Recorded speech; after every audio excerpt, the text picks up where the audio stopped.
Welcome to Zimmy Fairy Tales. किसी ज़माने में कोरिया की हान सूंग सल्तनत आबाद थी, जो अपनी खूबसूरती, ताकत और नज़्म ज़ब्त के लिए मशहूर थी। ये एक बड़ी और मजबूत सल्तनत थी, जहाँ एक ताकतवर बादशाह हुकूमत करता था। बादशाह हरीब अपने शाही ख़ानदान का सबसे कम उम्र बादशाह था। कम उम्री के बावजूद अपनी ताकत और ज़हानत की वजह से उसकी सल्तनत तेज़ी से फैल रही थी। उसका असर और रसूख लोगों पर बहुत गहरा था और लोग उससे डरते थे। मलकाए माह-ए-नूर, नई नवेली दुल्हन, बादशाह हरीब से शादी करके हानसूंग सल्तनत में आई थी। अभी उसे आए कुछ ही अरसा हुआ था। वो एक निहायत मजबूत और बाअसर ख़ानदान से ताल्लुक़ रखती थी और अपनी खूबसूरती के बायस दूर दूर तक मशहूर थी। बादशाह हरीब ने अपनी सल्तनत को मज़ीद मजबूत बनाने के लिए और मलका माह-नूर की खूबसूरती से मुतासिर होकर उससे शादी की थी। ये शादी मोहब्बत से ज़्यादा एक सियासी समझौता थी। मलका माह-नूर के मजबूत सियासी पस मंज़र के बायस महल में उसकी ख़ास अहमियत ज़रूर थी, मगर बादशाह के लिए ये रिश्ता सिर्फ़ एक ज़िम्मेदारी था। वो एक सख्त दिल इंसान था, जिसकी तमाम तवज्जो सिर्फ़ अपनी नस्ल को आगे बढ़ाने पर थी। मुल्का, तुम उम्मीद से हो, मुझे बेटा चाहिए। बेटा हो या बेटी, ये इंसान के बस में नहीं होता। मैं उम्मीद करता हूँ मेरा बेटा पैदा हो। मलका समझ चुकी थी कि बादशाह को बेटियों से कोई लगाव नहीं होगा, और फिर बादशाह के यहाँ 2 जुड़वा बेटियां पैदा हुईं। महल में उनकी पैदाइश की खबर फैलते ही खुशी की एक लहर दौड़ गई, मगर जब ये खबर बादशाह तक पहुंची तो उसके चेहरे पर कोई खास खुशी नजर न आई, जैसे वो किसी और खबर का इंतजार कर रहा हो। कुछ वक्त और गुजरा तो मलका माह-ए-नूर ने 3 जुड़वा बेटियों को जन्म दिया। मलका इस खबर पर खुश थी, मगर बादशाह हरीब के चेहरे पर न खुशी थी न ही सुकून। बादशाह हरीब को बेटियों से कोई लगाव न था, और हर नई बेटी की पैदाइश के साथ उसके अंदर बेटे की ख्वाहिश और बढ़ती जा रही थी। मजीद कुछ वक्त गुजरा, और जब बादशाह को ये खबर मिली कि इस बार भी मलका ने 4 जुड़वा बेटियों को जन्म दिया है, तो वो शदीद गुस्से में आ गया। वो फौरन मलका के पास गया और गुस्से में कहने लगा कि जब तक उसे बेटा नहीं मिलता ये सिलसिला ऐसे ही चलता रहेगा। जबकि मलका की सेहत बार बार बच्चों की पैदाइश से बुरी तरह मुतासिर हो रही थी, मगर किस्मत को कुछ और ही मंजूर था, और बादशाह हरीब के यहाँ एक बार फिर 3 बेटियों की पैदाइश हुई। इस बार मलका भी परेशान थी, क्योंकि बार बार बच्चों की पैदाइश से उसकी सेहत बहुत खराब हो चुकी थी। तुम मुझे एक बेटा भी ना दे सकी। अब मुझे कोई फर्क नहीं पड़ता, मैं और शादियां करूंगा ताकि मुझे बेटा मिले। बादशाह को न मलका की सेहत की कोई परवाह थी और ना ही अपनी बेटियों की कोई फिक्र। बादशाह सिर्फ अपनी ताकतवर सल्तनत के लिए एक वारिस चाहता था, ऐसा वारिस जो उसके बाद उसकी सल्तनत को संभाल सके। मलका 13वीं बार फिर हामिला हुई, और इस बार वो अपनी और अपनी बेटियों की किस्मत को लेकर बहुत परेशान थी, क्योंकि बादशाह ने एक नजूमी को बुलाया था जो अपने दुरुस्त हिसाब के लिए मशहूर था। मेरे आका, इस दफा आपको बेटा होगा, मगर इसकी जिंदगी पर एक काला साया है। शहजादियों की वजह से शहजादे की जान को खतरा होगा। और जब बादशाह ने ये सुना कि शहजादियों की वजह से शहजादे की जान को खतरा होगा, तो उसने सोच लिया कि वो अपने बेटे की हिफाजत के लिए कुछ भी करेगा। बादशाह ने मलका को नजूमी की पेशगोई सुनाई, और साथ ही ये भी कह दिया कि अगर इस बार बेटा हुआ तो वो शहजादियों का साया भी उस पर नहीं पड़ने देगा। बादशाह के इरादे साफ थे, वो शहजादियों को मरवा देना चाहता था। बादशाह के यहाँ एक नन्हे शहजादे की आमद हुई, और उस खबर पर बादशाह बेहद खुश था। उसने उसका नाम सुबहान रखा। अब वक्त आ चुका था जब बादशाह शहजादियों की किस्मत का फैसला करने वाला था, तो मलका ने उससे बात की। शहजादे की जान मुझे भी अजीज है, मगर वो भी आपकी बेटियां हैं। आपको उनके साथ इंसाफ करना होगा, उन पर जुल्म ना करें। शहजादियां अब इस महल में नहीं रहेंगी। उन्हें पुराने आंसू महल में कैद किया जाएगा, और वो अपनी सारी जिंदगी वहीं गुजारेंगी, और शहजादे को उनके बारे में कभी नहीं बताया जाएगा। आज के बाद इस महल में उनका कोई नाम नहीं लेगा, वरना उसका सर कलम कर दिया जाएगा। मलका ने अपनी सबसे बड़ी 2 बेटियों मरियम और मरवा को बुलाया और उन्हें समझाया कि अब वो सब पुराने महल में रहेंगी और वापस नहीं आएंगी। अब ये जिम्मेदारी उन दोनों पर होगी کہ وہ اپنی چھوٹی بہنوں کا خیال رکھیں۔ ملکہ نے روتے ہوئے اپنی 12 شہزادیوں کو محل سے رخصت کیا۔ انہیں دوبارہ نہ دیکھ پانے کا غم اسے اندر ہی اندر توڑ رہا تھا، اور پھر شہزادیوں نے آنسو محل میں رہنا شروع کر دیا، جہاں وہ ایک خاموش اور سنسان زندگی گزارنے لگیں۔ دن گزرتے گئے مگر ان کی دنیا وہیں محدود ہو کر رہ گئی، اور ادھر شہزادہ سبحان شاہی محل میں شان و شوکت کے ساتھ پروان چڑھنے لگا۔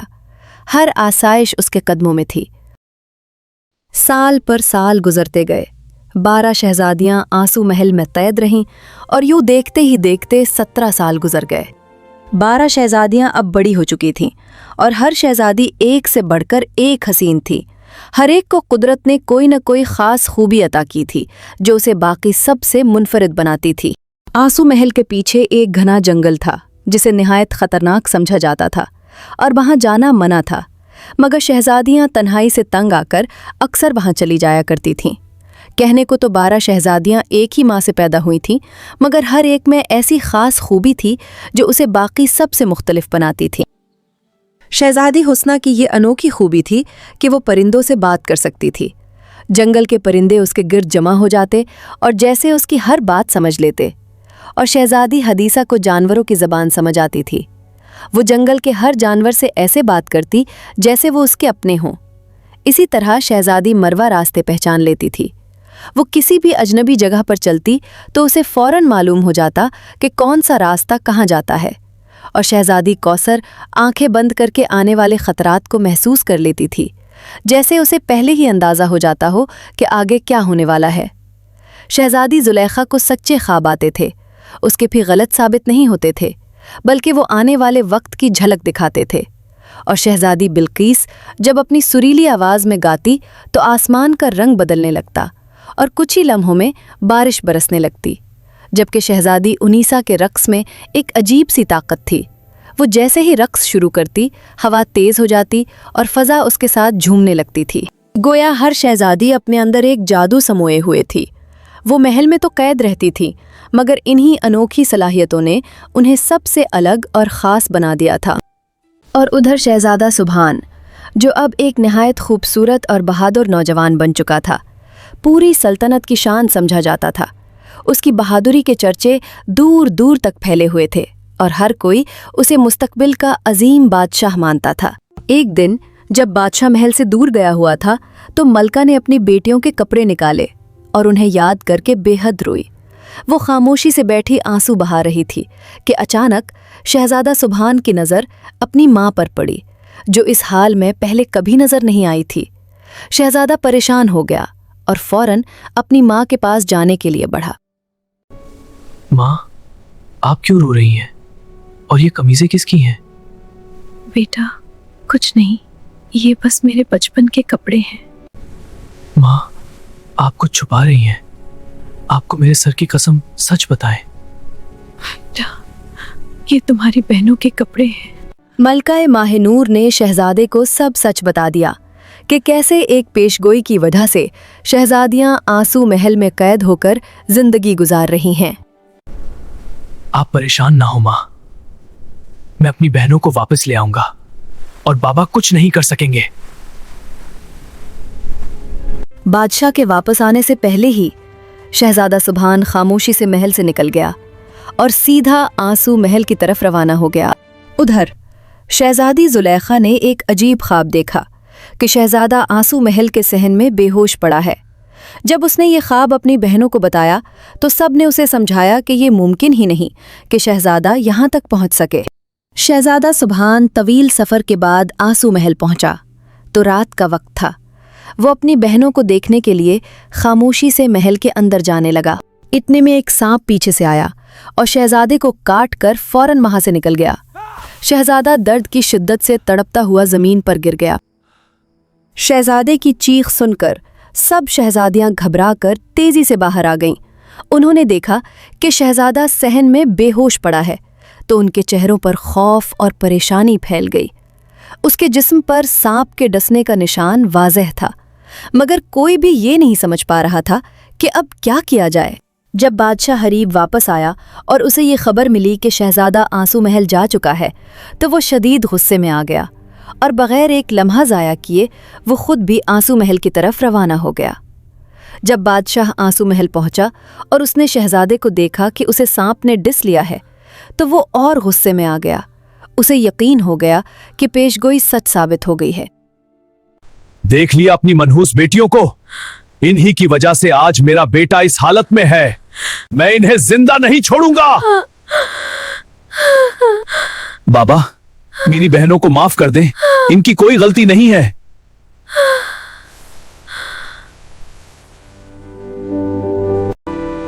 دور ہو جاؤ میری نظروں سے، تم سب منحوس ہو۔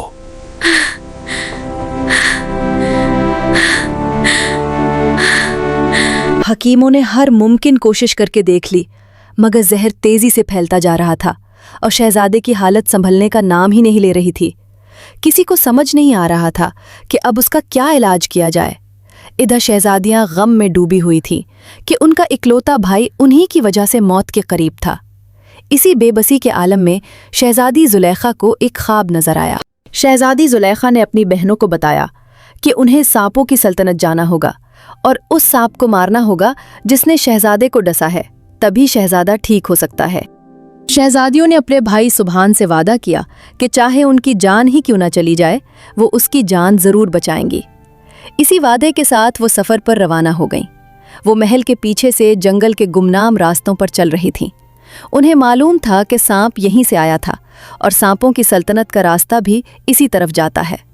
شہزادی مروہ راستہ دکھا رہی تھی، جبکہ شہزادی کوثر آنے والے خطرات پر نظر رکھ رہی تھی۔ چلتے چلتے اچانک ان کی نظر ایک پراسرار درخت پر پڑی۔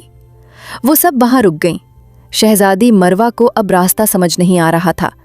کچھ دیر کے لیے سب شہزادیوں میں سوچا گیا کہ کیوں نہ تھوڑی دیر آرام کر لیا جائے۔ وہ سب درخت کے نیچے لیٹ گئیں اور آہستہ آہستہ ان کی آنکھ لگ گئی۔ اچانک اس درخت سے تیز روشنی نکلنے لگی اور دیکھتے ہی دیکھتے وہ سب اس روشنی میں غائب ہو گئیں۔ جب شہزادیوں کی آنکھ کھلی تو انہوں نے خود کو ایک نہایت عالی شان ہیرے اور موتیوں کے محل کے سامنے پایا۔ وہ محل رات میں چاند اور سورج دونوں کی روشنی کو بھی ماند کر رہا تھا۔ شہزادیوں نے آہستہ آہستہ اس محل کی طرف بڑھنا شروع کیا اور پھر سب اس کے اندر داخل ہو گئیں، مگر شہزادی حسنہ وہیں رک گئی۔ اسے یوں محسوس ہو رہا تھا جیسے کوئی پرندے اسے بلا رہے ہوں۔ وہ کچھ دیر باہر کھڑی رہی تاکہ وہ سمجھ سکے کہ وہ پرندے کیا کہنا چاہتے ہیں۔ سونا منع ہے۔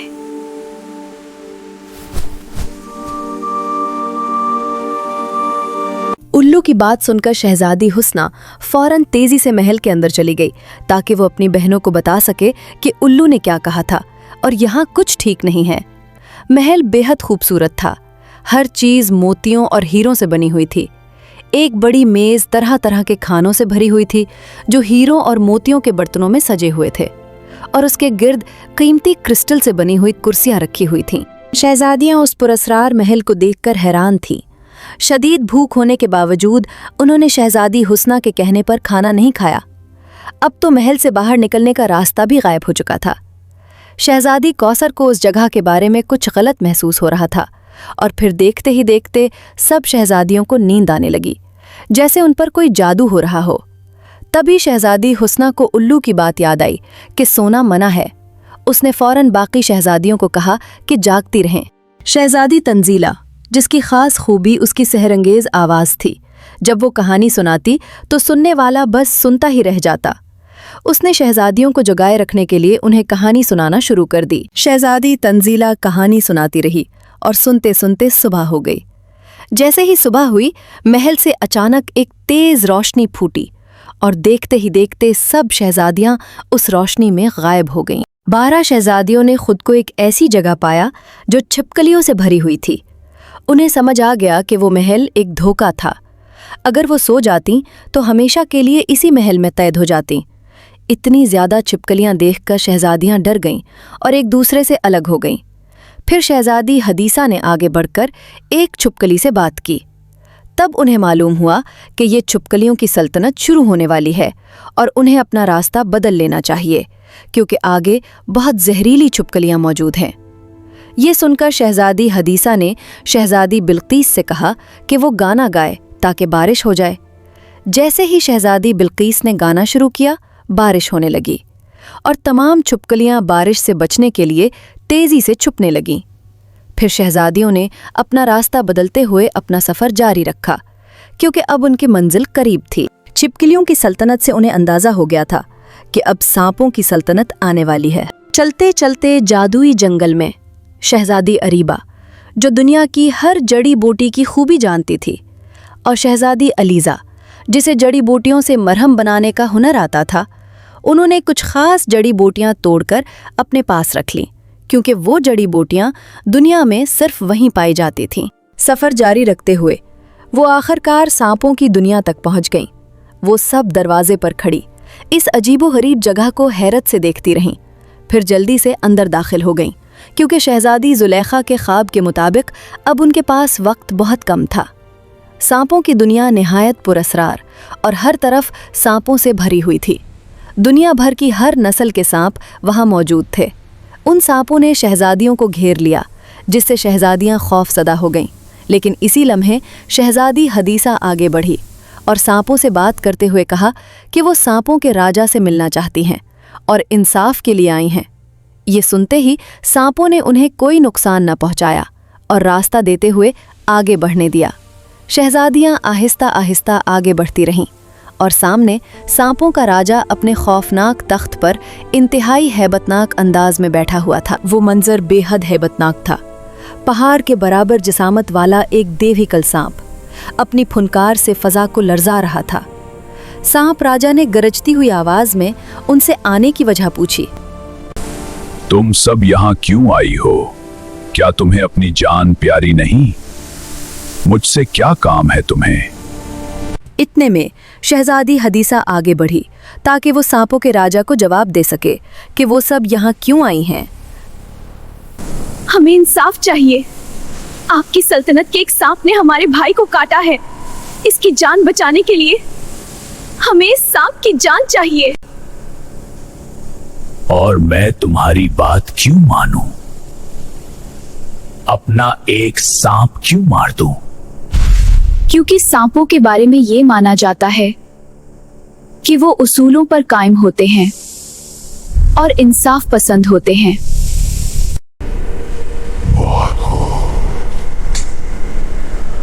वो सब मार दिया जाएगा अभी। सांपों के राजा की बात सुनकर शहजादी मुनीबा आगे बढ़ी, जिसे खुदा ने ये खास खूबी दी थी कि वो बोलने वाले के सच और झूठ को पहचान लेती थी। तुम झूठ बोल रहे हो, क्योंकि जिसने हमारे भाई को डसा है वो कोई और नहीं, तुम्हारा अपना बेटा है। दिलचस्प, तुम सब मेरी सोच से ज्यादा चालाक हो। एक सांपों की जुबान समझती है, एक सच जान लेती है। तुम सब ही मुख्तलिफ हो। अगर तुम्हें मेरे बेटे की जान चाहिए तो बदले में अपनी जान देनी होगी। जान के बदले जान। बोलो, क्या मंजूर है तुम लोगों को अपनी जान अपने भाई के लिए कुर्बान करना? सांप राजा की शर्त को शहजादियों ने फौरन मान लिया। वो सब जमीन पर बैठ गई ताकि आने वाली मौत का सामना कर सकें। फिर सांप आए और उन्हें काट कर चले गए, मगर शहजादियों पर सांपों का कोई असर न हुआ। ये देखकर सांप राजा हैरान हो गया। ये कैसे हो सकता है? तुम सब पर डसने का कोई असर नहीं हुआ। क्या वाकई तुम सबका दिल पाक है? अब वक्त आ गया है। आपको अपना वादा पूरा करना होगा और हमारे भाई की जान बचानी होगी। अब सांपों का राजा अपनी ही चाल में फंस चुका था।